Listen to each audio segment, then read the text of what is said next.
কিভাবে আমরা has, have এবং হ্যাড কে আমাদের ইংলিশ কমিউনিকেশন এবং ফ্লুয়েন্সি ডেভেলপ করতে ইউজ করতে পারি।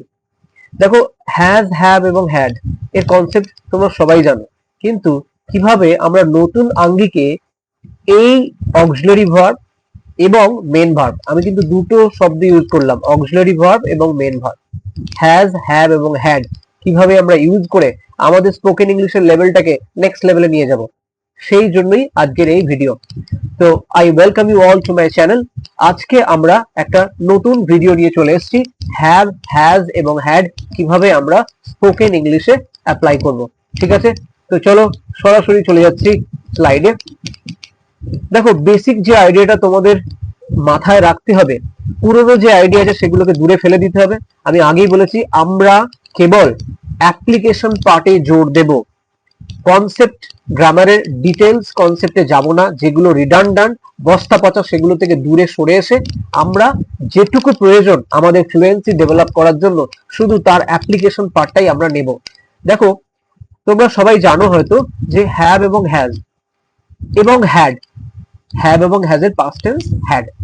এবার হ্যাভ এবং হ্যাজ এটা মেন ভার্ব হিসেবে ইউজ হয় এবং অক্সিলারি ভার্ব হিসেবে ইউজ হয়। হ্যাঁ, অক্সিলারি মানে সাহায্যকারী এবং মেন ভার্ব মানে যে নিজেই দাঁড়াতে পারে। তো বেশ, এবার আমি যদি একটা সেন্টেন্স লিখি, ধরো আমি একটা সেন্টেন্স লিখলাম এরকম যে, আমি সেন্টেন্সটা এরকম লিখলাম যে আই হ্যাভ আ পেন। আমি এরকম লিখলাম যে I have a pen, I have a pen. দেখো, এখানে যে হ্যাভটা এটা কিন্তু পজেশন বোঝাচ্ছে, সুতরাং এটা কিন্তু মেন ভার্ব হিসেবে ইউজ হচ্ছে। ঠিক আছে, আবার আমি যদি এরকম বলি যে I have written a letter with a pen, দেখো সেখানে হ্যাভটা কিন্তু রাইট ভার্বকে সাহায্য করছে, তাই তো? এবং সেটা ভি3 এক্সপ্রেশন আমি আসছি, তাহলে সেক্ষেত্রে সেটা হয়ে যাচ্ছে অক্সিলারি বা সাহায্যকারী ভার্ব। ব্যাস এইটুকু শুধু কনসেপ্ট আমরা শিখবো। বাকি দেখো আমরা কিভাবে স্পোকেন ইংলিশের জন্য শুরু করবো এইরকম ভাবে যে আই এর পরে হ্যাভ বসে, you have, we have, they have. সুতরাং হ্যাভের যে লিস্টটা আমরা কি পাচ্ছি, I have, you have, we have, they have. Similarly has এর ক্ষেত্রে he has, she has, it has, এইভাবে আমরা এটা মনে রাখবো।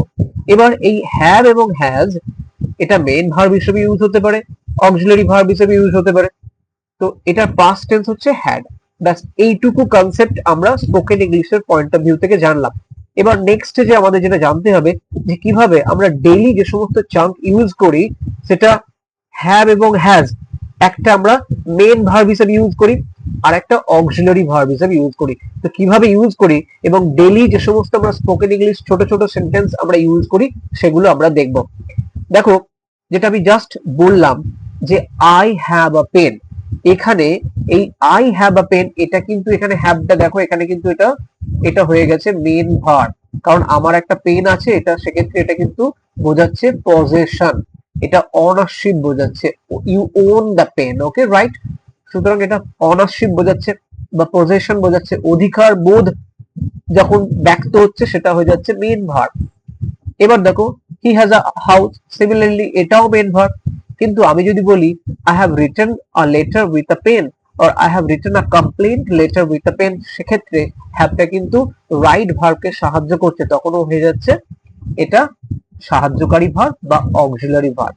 এবার দেখো, মেন ভার্ব যখন আমরা ইউজ করি, কি কি স্পোকেন ইংলিশ যে সমস্ত আমরা চাঙ্ক এক্সপ্রেশন গুলো ইউজ করি পপুলার আমাদের স্পোকেন ইংলিশ কনভারসেশনের ক্ষেত্রে, তো সেগুলো দেখো, আই হ্যাভ ব্রেকফাস্ট, আমি ব্রেকফাস্ট খাই। দেখো এখানে হ্যাভ আমি ইউজ করেছি, এটা কিন্তু ভি3 এক্সপ্রেশন নয়, কারণ ভি3 অর্থাৎ যখন পারফেক্ট টেন্সে আমরা ইউজ করি তখন কিন্তু একটা অক্সিলারি ভার্ব ইউজ হয়। যদি আমি বলতাম যে আই হ্যাভ, ধরো এরকম ভাবে বলতাম যে আই হ্যাভ হ্যাড ব্রেকফাস্ট, তখন এই হ্যাডটা কিন্তু হ্যাভ ভার্বের ভি3 হয়ে গেল, তখন এটা পারফেক্ট হয়ে গেল যে আমি প্রাতরাশ খাইয়াছি। কিন্তু এখানে আমি শুধুমাত্র দেখাচ্ছি তোমাদের যে হ্যাভ কে কিভাবে তোমরা মেন ভার্ব হিসেবে ইউজ করছো। I have breakfast, right. Next one, এটার past tense I had breakfast, আমার ব্রেকফাস্ট খাওয়া হয়ে গেছে। উই হ্যাভ ফান, দেখো আমরা এই চাঙ্ক এক্সপ্রেশন গুলি কিন্তু কমিউনিকেশনে ব্যবহার করি। উই হ্যাভ ফান, আমরা খুব মজা করি। উই হ্যাড ফান, আমাদের খুব মজা হয়েছিল। এবার এক্সপ্রেশন তোমরা বিভিন্ন, we had a fun in the birthday party, we had a fun in the mela, we had a fun out there, whatever may be the expression. So the chunk expression remains the same, right? এই এক্সপ্রেশনটা কিন্তু একই থাকছে। সুতরাং এইগুলো তোমরা বারবার বারবার তোমরা পড়বে, পড়ে তোমরা আয়ত্ত করবে এবং এর বিভিন্ন অ্যাপ্লিকেশন গুলো নিজেদের মধ্য থেকে, নিজেদের মন থেকে লেখার চেষ্টা করবে, রাইট? দেখো, হি হ্যাজ আ প্রবলেম, তার একটা সমস্যা আছে। এটারই পাস্ট টেন্স যখন বলছি হি হ্যাড আ প্রবলেম, এবার হি হ্যাজ আ প্রবলেম এটা চাঙ্ক এক্সপ্রেশন আমরা সবসময় ইউজ করি। Okay, now he has a problem regarding this, he has a problem related to this, he has a problem or he had a problem after reaching there, whatever may be. Extension part you can just put there according to the demand of the situation. সেই extension পার্টটা কিন্তু তুমি সিচুয়েশনের demand বা যে কনটেক্সটে তুমি বলতে চাইছো সেই অনুযায়ী তুমি বলতে পারো। নেক্সট দেখো, হ্যাভ আ ওয়ান্ডারফুল ডে, দিনটা শুভ হোক বা শুভ যাক। ওয়ান্ডারফুল টাইম, মোমেন্ট, আওয়ার, এগুলোর ক্ষেত্রেও কিন্তু এই চাঙ্ক এক্সপ্রেশন ইউজ করি। এটা past tense, had a great time or hours, এইভাবে ইউজ করি। we had a great time at particular place, or we had a great time in the meeting, or we had a great time during that days or during the time spent there।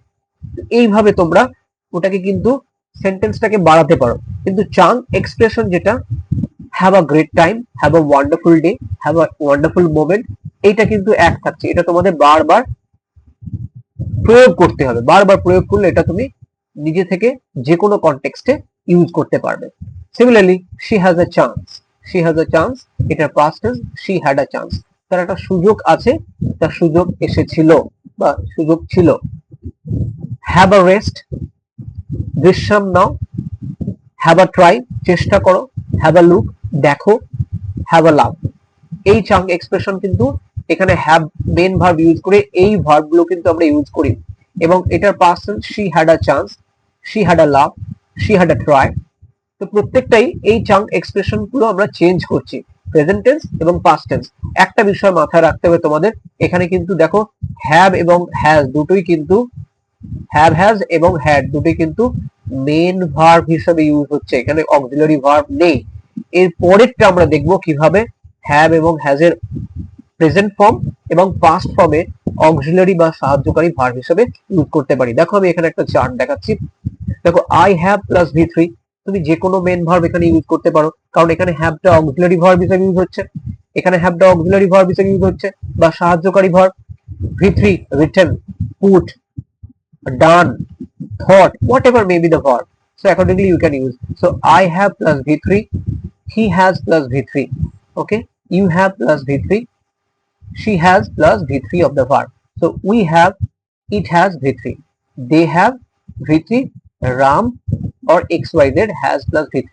এটা structure, এই স্ট্রাকচারটা মাথায় রেখে এবার তোমাদের যে perfect ফর্মটা আছে হ্যাভ, হ্যাজ এবং হ্যাড পাস্ট টেন্সে, সেটা আমরা দেখব যে কিভাবে আমরা এক্সপ্রেশন ইউজ করি স্পোকেন ইংলিশে। সেই পারফেক্ট ফর্মটা আমরা দেখবো V3টা। দেখো, প্রেজেন্ট টেন্স আমরা ইউজ করি জেনারেলি এই প্যাটার্ন গুলি আমরা ইউজ করি। I have finished my homework already. Remember, here time reference is given. Okay, একটা সময় নির্দেশ করছে। I have finished my homework. আমি আমার হোমওয়ার্ক শেষ করেছি, মানে জাস্ট শেষ করেছি, এই মাত্র বা সবে মাত্র শেষ করেছি, কিন্তু তার রেস্টটা এখনো বিদ্যমান। I have finished my homework already. He has arrived home now. See, again time reference. It has just started. Just, it has just started raining. I have just made up my mind. আমি এই মাত্র মনস্থির করিয়াছি, এই মাত্র বৃষ্টি শুরু হয়েছে। দেখো, এখানে পাস্ট অ্যাকশন কানেক্টেড টু নাও, যখন সবে হয়ে গেছে বা এই হয়েছে, এই ধরনের এক্সপ্রেশন গুলি কিন্তু আমরা এই হ্যাজ, হ্যাভ এবং V3 এই প্যাটার্নে ফেলি, ঠিক আছে। এবার এটার যখন পাস্ট ফর্ম অর্থাৎ V3 in the past form, সেক্ষেত্রে তোমরা দেখবে স্পোকেন ইংলিশে যখন দুটো অ্যাকশন, অতীতে দুটো অ্যাকশন বা ঘটনা আমরা মেনশন করি এবং একটা ঘটনার আগে আর একটা ঘটনা ঘটেছে, এই এই যখন ব্যাপারটা বা এই পয়েন্ট অফ ভিউটা থাকে তখনই আমরা হ্যাড প্লাস ভি3 টা ইউজ করি। তো past action before another past action, তাহলে past action before another past action. দেখো he had arrived before I reached, so he had arrived এটা প্রথমে হয়েছে সেই জন্য এটা ভি3 হয়েছে। হ্যাড প্লাস ভি3 মানে যেটা পারফেক্ট বলি, পাস্ট পারফেক্ট হয়েছে। আর বিফোর আই অ্যারাইভ এটা কিন্তু পরের ঘটনা, সেই জন্য এটা কিন্তু সিম্পল পাস্ট হয়েছে। Similarly it had started raining before he arrived, so it had started raining এটা বৃষ্টি পড়া শুরু হয়েছে, এটা কিন্তু প্রথমে হয়েছে, তারপরে সে এসেছিল, বিফোর হি অ্যারাইভড। ওকে, এটা পরের ঘটনা সেই জন্য। দেখো এখানে কিন্তু টাইম রেফারেন্স আছে, অতীতের দুটো টাইম রেফারেন্স। যেটা আগে হয়ে গেছে সেটার জন্য হ্যাড প্লাস ভি3, যেটা পরে হয়েছে সেটার জন্য সিম্পল পাস্ট আমরা ইউজ করি, right? Similarly I had made up my mind, আমি মনস্থির করিয়াছিলাম। when he entered, so এখানেও দেখো when he entered এটা পরে, আগে কিন্তু আমি মনস্থির করেছি, এটা আগের ঘটনা। তো যেটা আগে হবে সেটার জন্য had plus v3, যেটা পরে হয়েছে সেটা কি সিম্পল পাস্ট টেন্স, রাইট? তো আবার দেখো এখানে আমি এটাই বলতে চাইছি যে past action before another past, এই I had made up my mind এটাও একটা past action, when he entered এটাও একটা পাস্ট অ্যাকশন। তো এখানে এই যে প্রথম যে পাস্ট অ্যাকশন সেটা হবে হ্যাড প্লাস ভি3 এবং পরের পাস্ট অ্যাকশন সেটা সিম্পল পাস্ট। তো এইভাবে তোমরা চাং এক্সপ্রেশন নিজেদের মন থেকে বানাও বিভিন্ন কনটেক্সটে, এবং এটা এই হ্যাভ প্লাস ভি3 এবং হ্যাড প্লাস ভি3 অন্য কোনো গ্রামাটিক্যাল রুলস না মনে রেখে এই চাং এক্সপ্রেশন বানিয়ে মনে রাখার চেষ্টা করো বিভিন্ন কনটেক্সটে, তাহলে দেখবে তোমরা ব্যাপারটা সহজেই আয়ত্ত করতে পেরেছো। লাস্ট যেটা তোমাদের জন্য একটা বোনাস আছে, দেখো হাই ফ্রিকোয়েন্সি যে সমস্ত ভার্ব গুলো আমরা ইউজ করি সেগুলো কিভাবে এই চাং এক্সপ্রেশন দিয়ে হ্যাভ, হ্যাজ এবং হ্যাড ভি3 দিয়ে কিভাবে ইউজ করবে সেগুলো তোমাদের প্র্যাকটিস করতে হবে। দেখো আমি মেন ভার্ব হিসাবে কিভাবে টেক এবং গেট এটা আমরা ইউজ করতে পারি সেগুলো আমরা দেখিয়েছি এখানে। দেখো টেক আ ব্রেক, আমরা অফেন এটা আমরা সবসময় ব্যবহার করি, টেক আ ব্রেক, একটা বিরতি নাও, টেক কেয়ার যত্ন নাও। এবার তুমি এই চাং এক্সপ্রেশনটা দিয়ে তুমি সেন্টেন্সটা নিজের মতো করে বাড়ালে, ইউ টেক কেয়ার ইউরসেলফ, তুমি নিজের যত্ন নাও। টেক আ চান্স, সুযোগ গ্রহণ করো। Take notes, you take notes while teacher teaches. Okay, so similarly you can extend, তোমরা সেন্টেন্সটাকে নিজের মতো করে বাড়িয়ে নিতে পারো।